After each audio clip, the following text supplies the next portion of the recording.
Immediately after World War II, air defense of the North American continent was assigned a low priority. America, after all, was supreme, the most powerful nation on Earth, and the only power with atomic bombs. The USA expected to dominate the post-war world.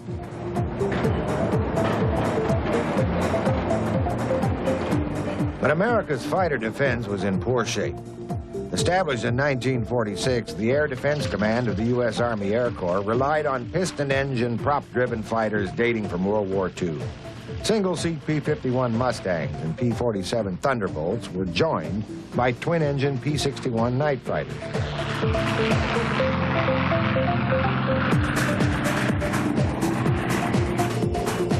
As well as P-80 Shooting Star jet fighters. But America was soon shaken out of this complacency. In the space of a few years, the Soviet Union developed monster intercontinental bombers capable of attacking American cities with atomic weapons.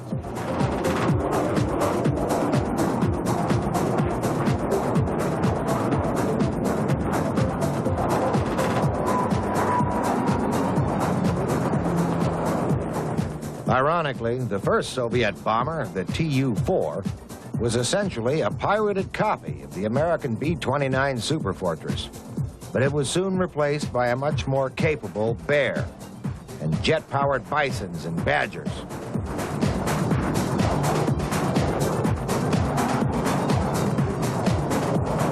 As well as a large conventional bomb load, each could also carry atomic or hydrogen weapons capable of destroying major cities in a single awful blow. It was the task of America's fighters to stop the Soviet bomber.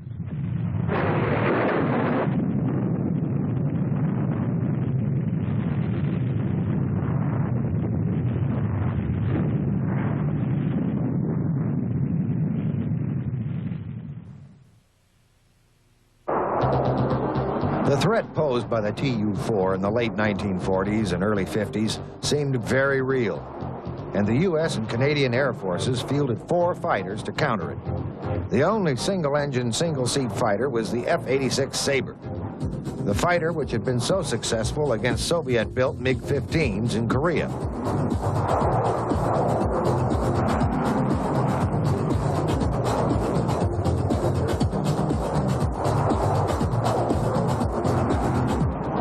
The interceptors were kept on 3-minute readiness to scramble.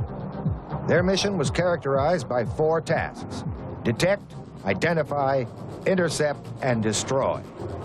Crews were expected to do all 4, aided by ground control intercept, GCI, stations.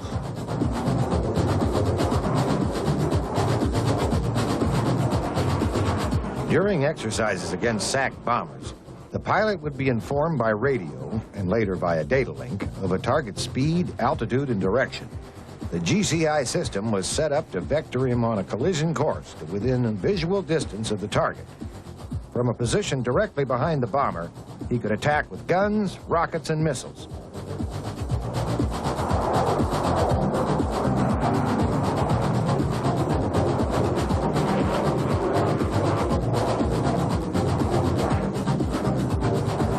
At its height, Air Defense Command was the biggest in the U.S. Air Force and fielded no fewer than 50 fighter squadrons to counter the Tu-4 threat. From shaky beginnings, it had grown to enormous size and could almost certainly defeat the aging propeller-driven bomber through sheer force of numbers. From 1951, the early Sabres were replaced by the F-86D, or Dog Sabre. A radar in the nose gave limited bad weather intercept capability. An afterburning J-47 turbojet made the D the fastest of the ADC interceptors, with a record-breaking top speed of 1,126 kilometers per hour.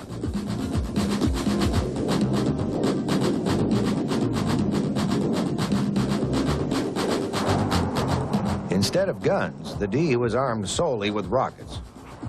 24 70-millimeter weapons were carried in a retractable tray under the forward fuselage.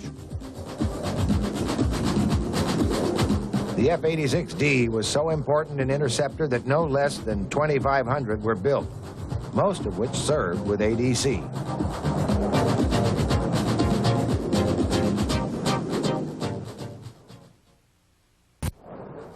All three remaining interceptors were straight-wing, twin-engined, all-weather fighters. The worst of these was the F-89 Scorpion. Although underpowered and therefore slow, it was long-ranged and heavily armed. The primitive air intercept radar, controlled by the radar observer in the rear, was the best available.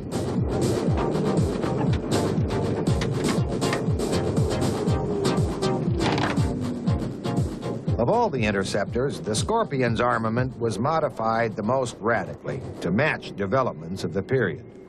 Entering service in 1951, the first Scorpions were armed with 6 20-millimeter cannons. 3 years later saw the arrival of the rocket-armed F-89D. Missile armament came with the F-89H. It carried 6 Hughes Falcon infrared guided air-to-air missiles as well as 42 rockets.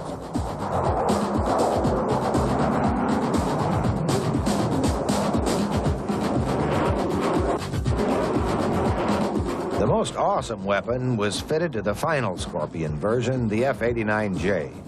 4 Falcon missiles were supplemented with 2 Genie unguided rockets, each tipped with a nuclear warhead.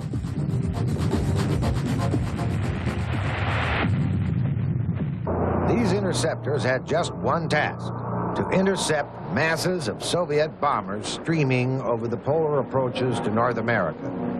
By the mid-1950s, the Soviet Union had convinced America that its bombers posed a massive and highly capable threat.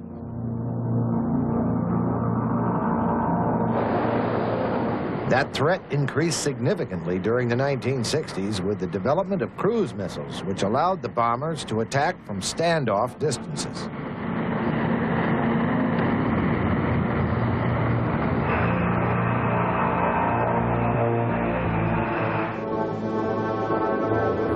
Intelligence reports from the Soviet Union gradually convinced America that the bomber threat was not as significant as had been believed at first. But there was no doubt that in the event of all-out nuclear war, the Soviets could have sent up sufficient bombers to tax North America's air defenses to their very limits. Although the interceptors served in their thousands, they would have been practically useless if the air defense system could not have been able to detect incoming Soviet bombers. Early warning systems played a crucial role, therefore, in acting as tripwires to warn against possible attack. The NORAD invested billions of dollars in the creation of progressively sophisticated radar warning chains. These included the DEW line, distant early warning, which stretched from Greenland across northern Canada. Lower down, just above the U.S.-Canadian border, was the Pine Tree line. These early warning stations were later updated to form the North Warning System. The stations were also tied into Strategic Air Command's ballistic missile early warning system.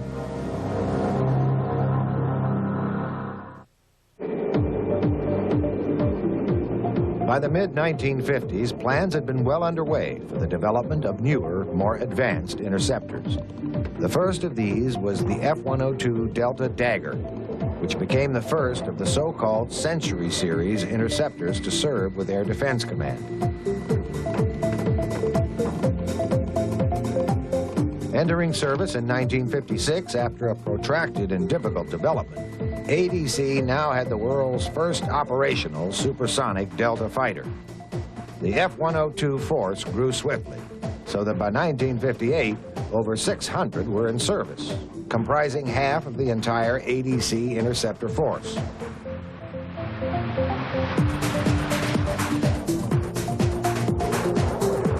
The F-102 was also the world's first aircraft with an integrated fire control system. This was tied into the SAGE, semi-automatic ground environment. The interceptor automatically received target information and steered itself on a collision course towards the bomber to within firing range. The pilot then took over the attack using the aircraft's radar and visual cues.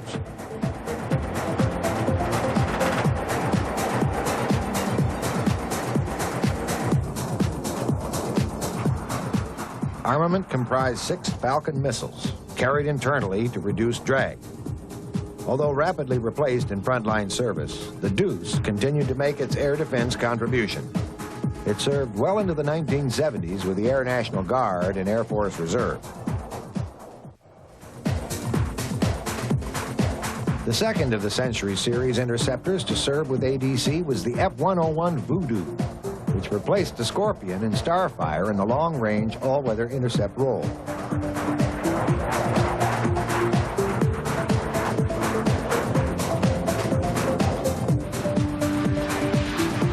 The Voodoo was developed from the promising single-seat XF-88, a long-range fighter designed to escort strategic bombers. The XF-88 was denied a production order and was instead developed into the larger F-101 as a single-seat nuclear strike fighter bomber and as a reconnaissance aircraft. To back up work being done by Convair on the F-102, and especially because of delays with a more advanced design that would become the F-106, Air Defense Command received a 2-seat interceptor version of the Voodoo, the F-101B.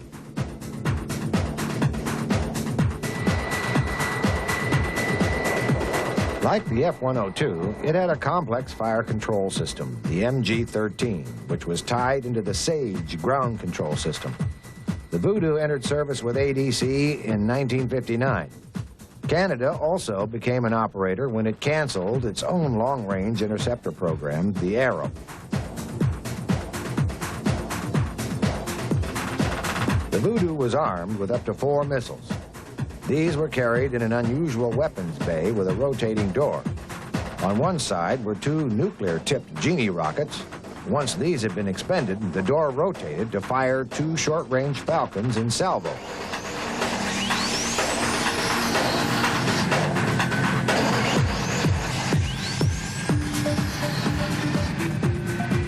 By June 1960, ADC had no fewer than 17 Voodoo squadrons, and the F-101B was the most numerous American interceptor until 1964. McDonnell built 479 Voodoos, of which 132 were transferred to Canada.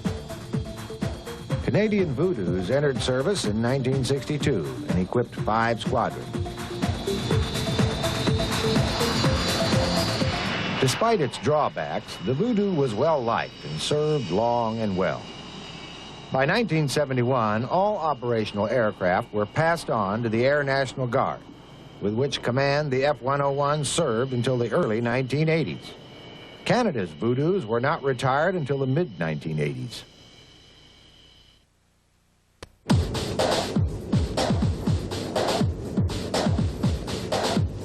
In 1958, Air Defense Command had the distinction of becoming the first operator of a Mach 2 fighter anywhere in the world, when the F-104 Starfighter entered service with the 83rd Fighter Interceptor Squadron in California.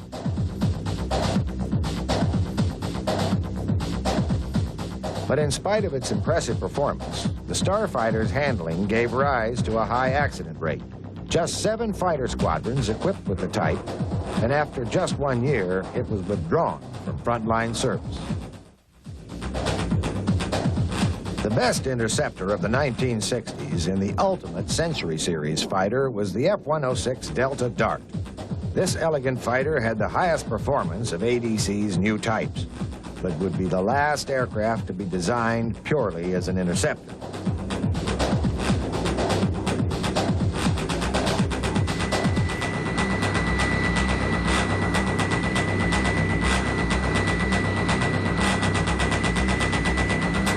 An important development in the air defense of North America was the establishment of NORAD, the North American Air Defense Command. This was created jointly by the U.S. and Canada in 1958, with a U.S. commander and a Canadian deputy. The organization controlled a complicated system of early warning radars and interceptors.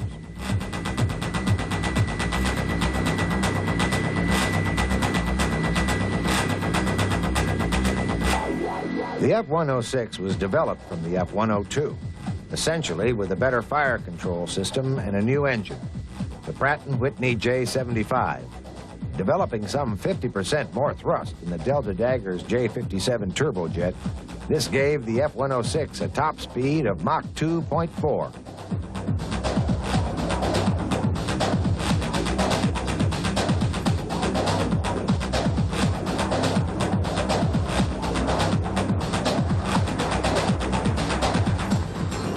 The Delta Dart became operational in May 1959.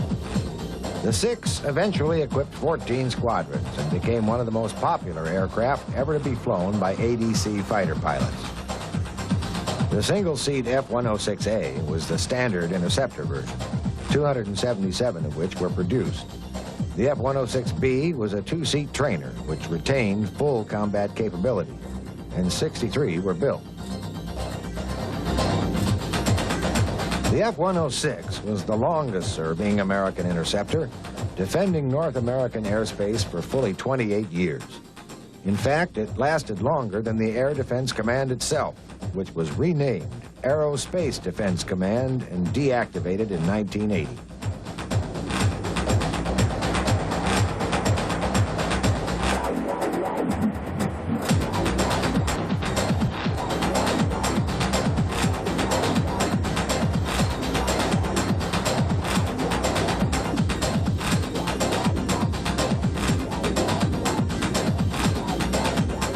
In due course, Air National Guard units that support the air defense mission acquired F-106s. After retirement from frontline service, the Delta Dart had a second and highly active career with the professional weekend warriors.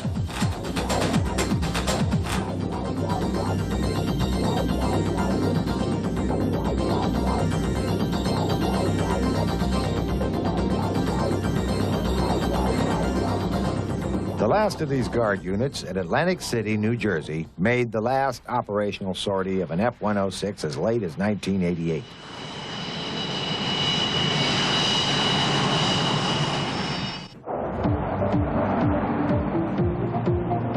From 1978, the Delta Dart began to serve alongside another product from the McDonnell factory in St. Louis, the ubiquitous F-4 Phantom. The veteran of Vietnam had acquired yet another role when it served as an interceptor until 1990.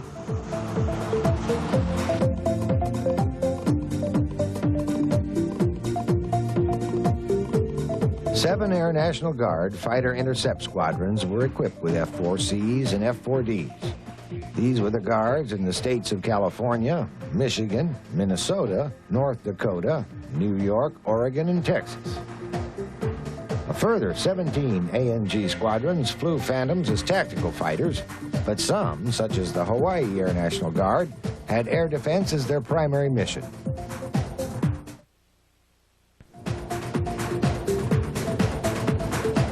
The ultimate interceptor to defend North America is the McDonnell Douglas F-15 Eagle. Blessed with blistering performance, exceptional agility, a heavy missile armament, and powerful radar, it has served in the air defense role with 3 commands. For a while, the 4 frontline fighter interceptor squadrons equipped with F-15s were tasked with an unusual mission, aside from their regular air defense commitments, for which they carried a very special weapon. The Eagle's phenomenal climb rate made it the ideal launch platform for the Vought ASAT missile. ASAT stands for anti-satellite, and the weapon was deployed to kill Soviet military communications and reconnaissance satellites.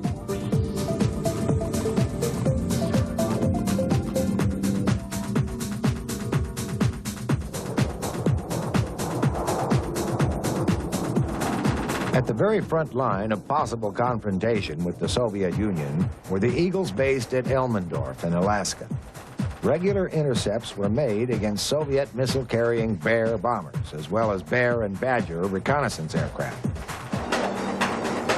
Once the intruder was intercepted, the task of the Eagles was to gently but firmly escort it away from U.S. airspace. Intelligence gathering was carried out by both sides, and Eagle pilots carried cameras to record any modifications made to their trade. You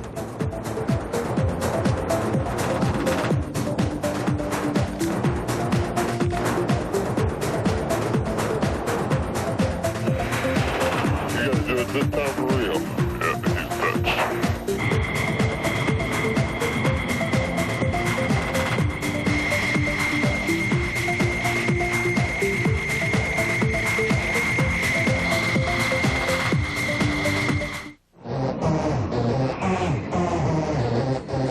Replacing the Voodoo in Canadian service is the Hornet.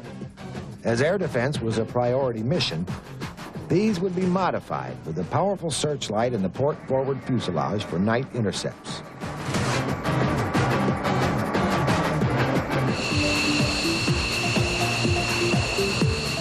NORAD's final dedicated interceptor was the ADF, or Air Defense Fighter version of the F-16 Fighting Falcon, which was ordered in 1986 to equip Air National Guard squadrons flying Phantoms and Delta Darts.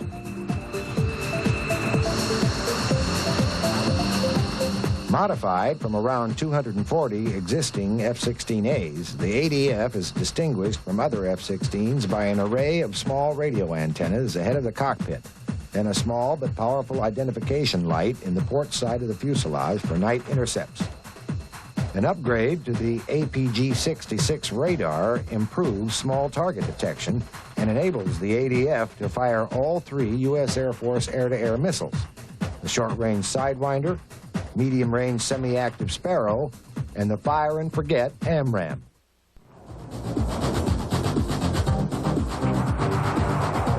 Protecting North America throughout the Cold War has been a succession of high-performing U.S. and Canadian interceptors, tied to advanced ground-based early warning and control systems. As remarked one interceptor pilot during the Cold War, only a determination to be ready for the unthinkable can offer any hope that a nuclear conflict will never come. For nearly 50 years, these interceptors played no small part in deterring such a conflict.